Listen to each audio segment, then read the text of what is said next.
Hello বন্ধুরা, আজ বানিয়েছি ঢ্যাঁড়স ভাপা রেসিপি। একবার খেলে মুখে লেগে থাকবে। প্রথমে ঢ্যাঁড়সগুলোকে বড় বড় করে কেটে নিয়ে হালকা করে ভেজে নিতে হবে।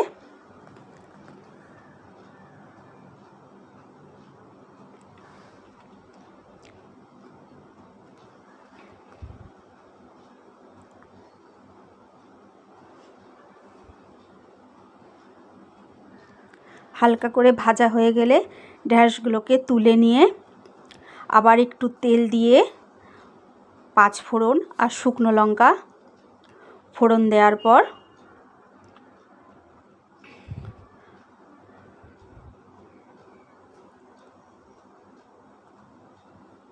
তার মধ্যে পোস্ত বাটাটা দিয়ে দিতে হবে আর একটু জল, নুন, হলুদ আর শুকনো লঙ্কার গুঁড়ো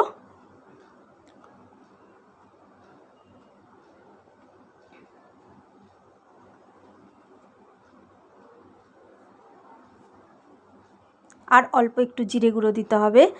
দিয়ে মশলাটা ভালো করে কষিয়ে নিতে হবে, মানে পোস্তটা ভালো করে কষিয়ে নিতে হবে। কষানো হয়ে গেলে ওই ঢ্যাঁড়সটা, ভাজা ঢ্যাঁড়সটা তার মধ্যে দিয়ে দিতে হবে।